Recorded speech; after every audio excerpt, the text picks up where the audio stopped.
How's it going, folks? I thought I'd answer a couple of questions. I did put it out there the other day on our YouTube stories for anyone to ask us questions, and I'd picked the top 5. As it happens, only 6 were asked and I'll answer them all. So yeah, I thought we'd hook straight into it. To begin with, Josh Wall has asked, is a tomato harvest bigger with aquaponics? Well, it all comes down to the nutrients the plants are receiving. Now, in a brand new system, if you were to grow a tomato plant with just a load of fingerlings in the system, the plant wouldn't do very well at all. You're better off growing a fruiting plant in a system that is receiving a fair amount of food. I think mainly because you just need that extra nutrient for the fruiting plants, and a lot of folks will even supplement with some extra potassium because flowering and fruiting plants do require a little bit. There's more than enough phosphorus in the fish feed from what I've read. So yeah, they can grow really nice looking tomato plants. Ryan Chatterson's shown some on his Facebook page, but you will find that you will need a more mature system that has a lot of feed going into it, because basically it's the feed going into the fish that becomes the nutrients for the plants to uptake later. Taito, sorry if I've mispronounced your name, has asked, hello Rob, where are you located and is it possible for someone to visit? Well, sorry mate, no, we're not accepting guests at the moment, but I can tell you we are based in southeast Queensland, Australia, in what was supposed to be the capital city, Ipswich, but it later became Brisbane. So yeah, we're out here west of Brisbane, and we do have a subtropical climate for you folks who are interested, so it is a little bit warm here.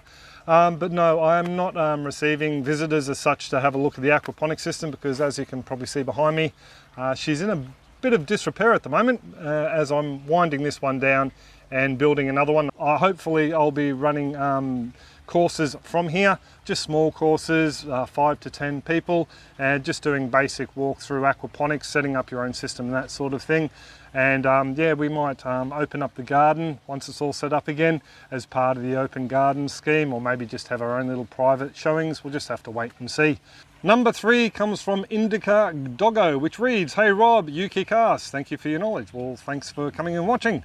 My question is, do you use a rainwater to top off the fish tanks? If so, what do you do to your rainwater to filter it before going into the fish tank, or do you filter it at all? Well, we don't use rainwater here. My parents use rainwater at their place. They're hooked up to a couple of very large rainwater tanks. They have a filter after the pump from memory. I think it's only a 2-stage carbon filter, and that gets the bulk of the crud out before the water gets used around the place. I think they use it just for clothes and toilets mainly, and for watering the garden.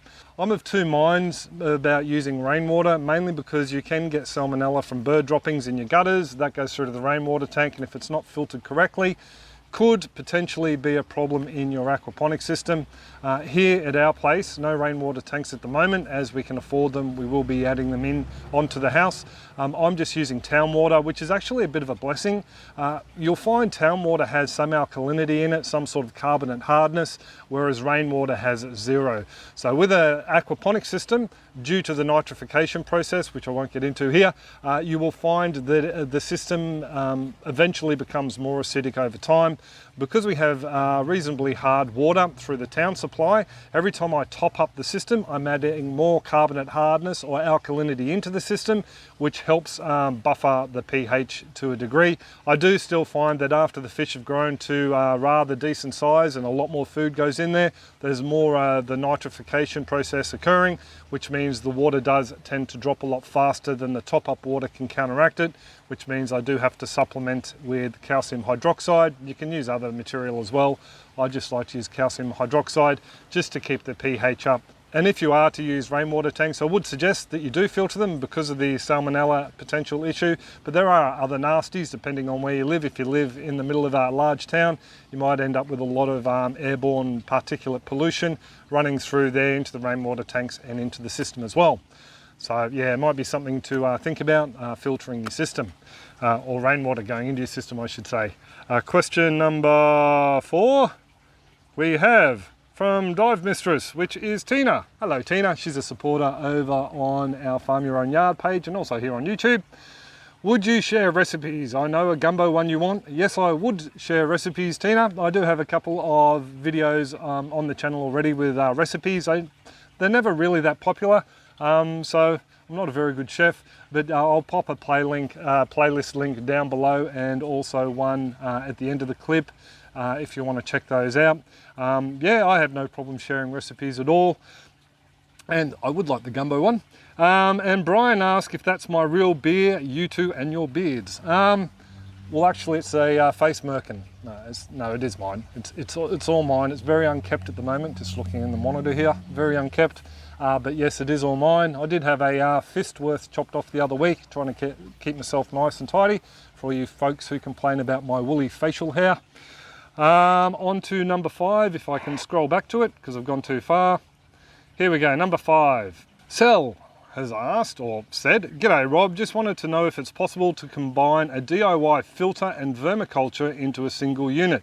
Thus the solids from the fish tank would pass through a layered sediment that worms can live in, sectioned off in a container, sandwiched between possibly some aquarium filter, be consumed by the worms, and then pass through to the grow beds with the added nutrients."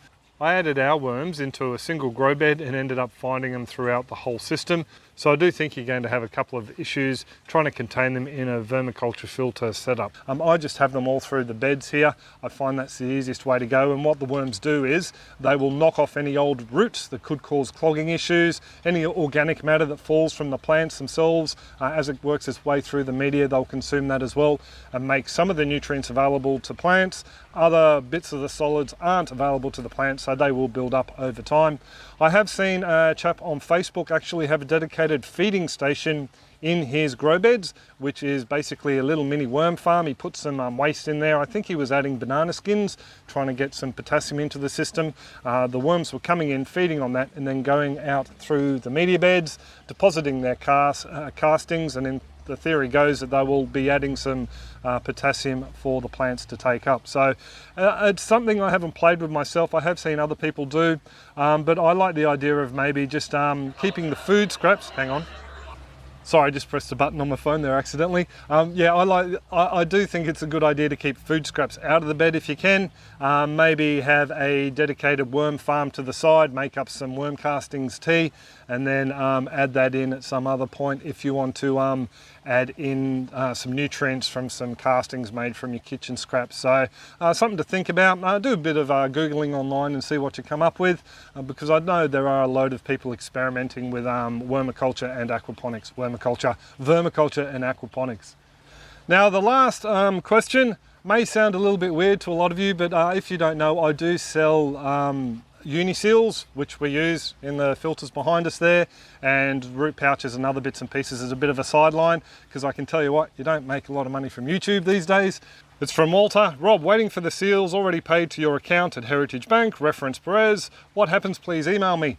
I have emailed you, Walter. I've used your hotmail.com account, which you first contacted me on. I've tried to look you up in the white pages through a couple of different online sites Bianca has shown me, and also, you know, using your address and all that sort of thing, which I do have on hand. So if you could get in contact with me at my email address, which I know you have, that would be fantastic, and I'll help you out, mate, and we'll get to the bottom of what's going on with your order. So thanks to everyone who asked a question on the stories there, and by the way, I will be every now and then asking you guys to leave questions again, and I'll do another little bit of a clip like this if you guys want me to. Let me know in the comments section down below. Also too, if you haven't done so already, hit that subscribe button and then click on the bell icon if you want notifications to see the clip this coming weekend on the decommissioning of this aquaponics system, and a bit of an update on the other aquaponics system. And yeah, keep an eye out for the stories in your main feed, as well as the other photos I post to our community tab every now and then. And as I did say before, I got to get this out here, I do sell a few things to make a bit of coin on the side, got to pay the bills, so you can find the links below the clips, and I generally put a little button up at the end here. So yeah, just click on that and it'll take you over to our website. You folks in America can go from there over to our Amazon influencer page, where I have a load more stuff listed than I can actually sell here from our property, so you guys actually get a bit of a better bargain. Yeah, and I do get a bit of a commission for everything that sells through Amazon, just to let you know. Before I go, I've got to stop waffling on. I need to thank you guys who are supporting us through the YouTube membership platform and also the Farm Your Own Yard page. Please check out our super contributors down in the description below. I will catch you this weekend with another aquaponics clip. Hope you're all well and happy and your gardens are booming. Catch you folks. Take it easy.